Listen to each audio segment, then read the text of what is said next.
Hello students, आज मैं आप लोग को बीकॉम सेम 5 का जो कॉस्ट अकाउंट है उसमें चैप्टर नंबर 1 जो है प्रोसेस कॉस्टिंग 1 એટલે કે પ્રક્રિયાના હિસાબો 1 उसमें मैं आज आप लोगों को सम नंबर 28 कराने वाली हूँ। ठीक है। और हाँ, ये जो सम है वो बीकॉम सेम 3 का जो न्यू सिलेबस है एनईपी 2020 का, उसमें चैप्टर नंबर 5 का सम नंबर 16 है। ठीक है। तो यहाँ पे सबसे फर्स्ट आप लोगों को इस सब में ऐसा दिया गया है कि अब product in a factory pass through two distinct process, the product of the first process less wastage and by product becomes the raw materials for the second process. All byproducts are sold out directly from the factory. यहाँ पे आप लोग को information दी गई and last में यहाँ पे दिया गया है कि prepare the first process and second process account and their by product account. એટલે કે ગુજરાતીમાં એવી રીતનું આપેલું છે કે એક કારખાનામાં એક વસ્તુ બે જુદી જુદી પ્રક્રિયાઓમાંથી પસાર થાય છે। પહેલી પ્રક્રિયામાંથી બગાડ અને આડ પેદાશ બાદ થતા તૈયાર માલ બીજી પ્રક્રિયા ખાતે કાચો માલ બને છે। બધી જ આડ પેદાશને કારખાનામાંથી બારોબાર વેચી દેવામાં આવે છે અને માહિતી આપેલ છે। उसके बाद लास्ट में ऐसा बोला गया है कि તમારે પહેલી અને બીજી પ્રક્રિયાના ખાતા દોરી તેની આડત માલના ખાતા તૈયાર करवाना છે। ठीक है। तो इसमें यहाँ पे हम लोग देखेंगे कि इन्फॉर्मेशन क्या क्या दी गई है। तो सबसे फर्स्ट है रो मटेरियल એટલે કે કાચો માલ આપેલો છે। यहाँ पे 1500 टन ₹8.80 पर टन। ठीक है। इसका मतलब हम लोग क्या करेंगे, डेबिट साइड लिखेंगे। सबसे फर्स्ट यहाँ पे आएगा रो मटेरियल। ठीक है। એટલે કે आपसे काचो माल, और यहाँ पे आप लोगों को इस तरह से अकाउंट प्रिपेयर करना है। यहाँ पे आएगा यूनिट और यहाँ पे आएगा अमाउंट। ठीक है। इस तरह से यहाँ पे आप लोगों को कर देना है। देन उसके बाद कितना है 1500 का यूनिट से, और पर टन का प्राइस कितना है तो ₹80। ठीक है। 1500 इंटू 80, तो आप लोगों को यहाँ पे आंसर कितना मिलेगा इंटू 80, तो मिलेगा 1200। ठीक है। वो यहाँ पे लिख देना है। उसके बाद आगे यहाँ पे आप लोगों को दिया गया है वेजिस। ठीक है। कितना है तो 50,000 है वेजिस, तो हम लोग यहाँ पे लिखेंगे वेजिस એટલે કે मजूरी 50,000 का अमाउंट है। ठीक है। उसके बाद फैक्ट्री ओवरहेड्स दिया गया कितना है तो 80% ऑफ वेजिस, यानी कि हम लोग लिखेंगे फैक्ट्री ओवरहेड्स એટલે કે कारखाना परोक्ष खर्चा, और इसका 80% है, यानी कि 50,000 इंटू 80%, तो आंसर कितना है 40,000। तो यहाँ पे आप लोगों को 40,000 लिख देना है इस तरह से। ठीक है। उसके बाद आगे यहाँ पे आप लोग को वेस्टेज दिया गया है 100 टन्स का है। ठीक है। तो वेस्टेज जो होता है वो हम लोग डेबिट साइड लिखते हैं, तो हम लोग लिखेंगे यहाँ पे वेस्टेज, और वो कितना है 100 टन्स का। ठीक है। और उसके बाद यहाँ पे आप लोगों को सेल ऑफ बाय प्रोडक्ट दिया गया है 200 टन्स का एट कॉस्ट प्लस 20%। ठीक है। अभी आप लोगों को यहाँ पे करना क्या है, ये जो हमारा वेस्टेज आया उसका सिर्फ और सिर्फ यूनिट्स लिखना है, अमाउंट में कुछ नहीं आएगा। ठीक है। क्यों? क्योंकि ये जो है वो हमारा वेट लॉस है। ठीक है। इसका मतलब इसमें आप लोगों को अमाउंट नहीं लिखना होता है।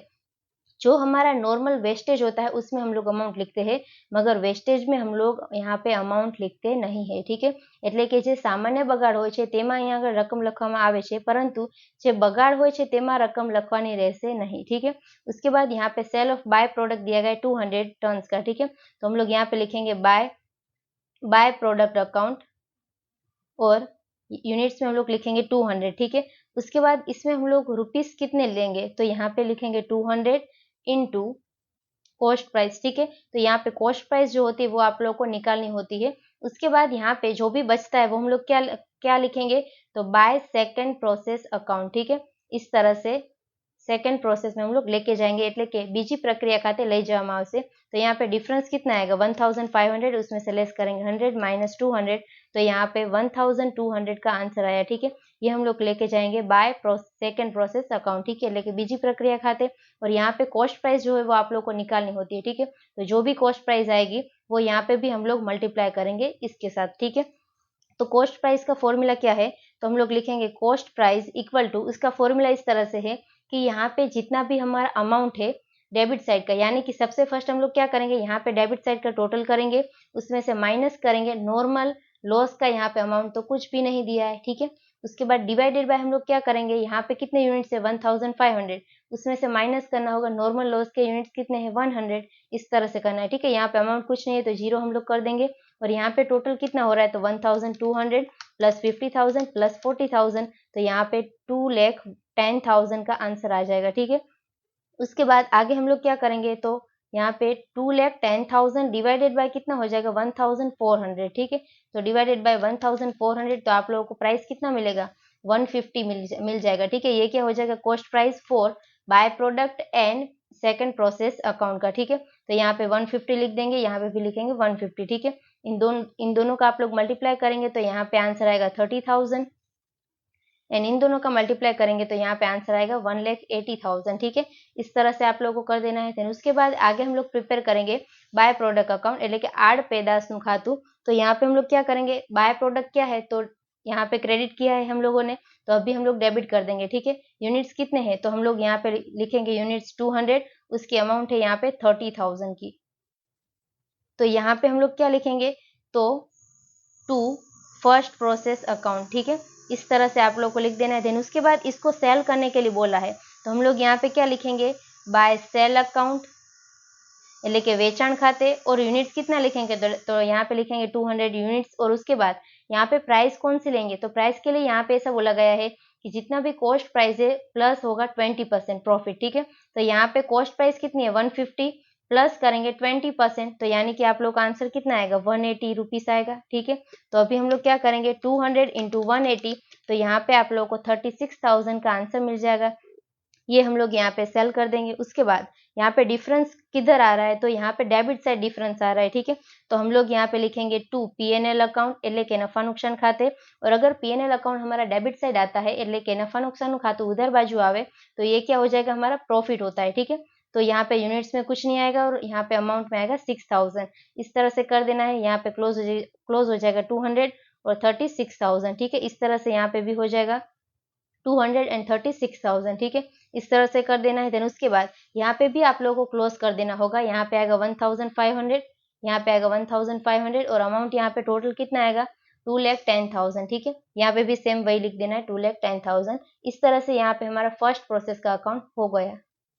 उसके बाद आगे यहाँ पे आप लोग को बनाना होगा सेकंड प्रोसेस का अकाउंट એટલે કે द्वितीय प्रक्रियाનું खाતું।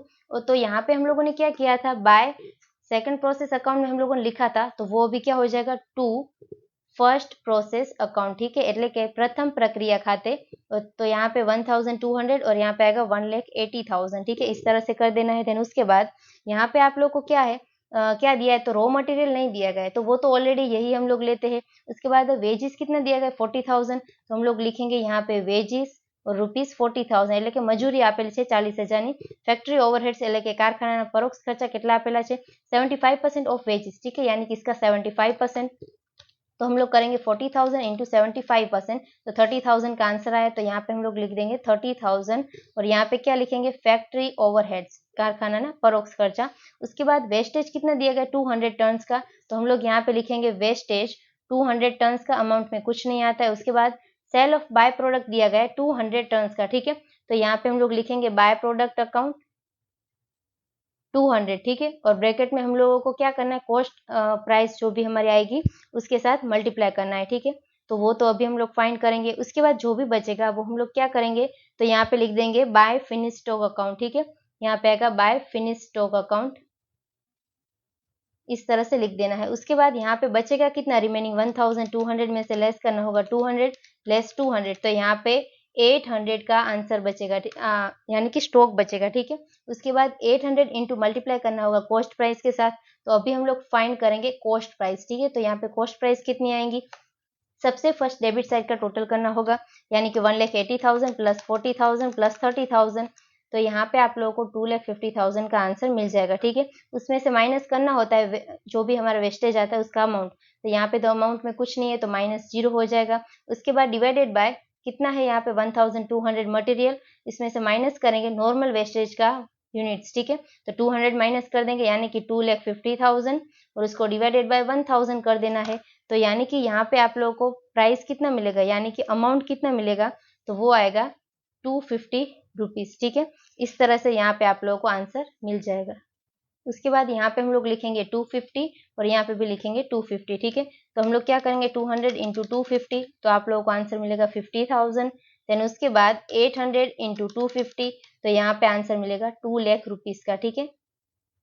इस तरह से कर देना है। तो यहाँ पे टोटल कितना हो जाएगा 1,200, यहाँ पे भी 1,200 और अमाउंट का यहाँ पे आएगा 2,50,000 और यहाँ पे भी आएगा 2,50,000। इस तरह से कर देना है। फिर उसके बाद आगे आप लोग को प्रिपेयर करना होगा बाय प्रोडक्ट अकाउंट, ठीक है, એટલે કે આડ પેદાશનું ખાતું। तो यहाँ पे कितना हम लोगों को दिया गया हम लोगों ने लिखा कितना है तो 200 और उसका अमाउंट है 50,000, ठीक है। तो वो भी हम लोग डेबिट कर देंगे, यहाँ पे आएगा 200 और यहाँ पे आएगा 50,000 का अमाउंट, ठीक है। इस तरह से लिख देना है। तो और यहाँ पे हम लोग क्या लिखेंगे तो टू सेकंड प्रोसेस अकाउंट એટલે કે द्वितीय प्रक्रिया खाते, ठीक है। इस तरह से लिख देना है। देन इसके बाद इसको सेल कर देना है। तो बाय सेल अकाउंट એટલે કે વેચાણ खाते यहाँ पे आएगा 200। उसके बाद अमाउंट कौन सा लेना है तो यहाँ पे आप लोगों को दिया गया कॉस्ट प्राइस प्लस क्या करना है 25%।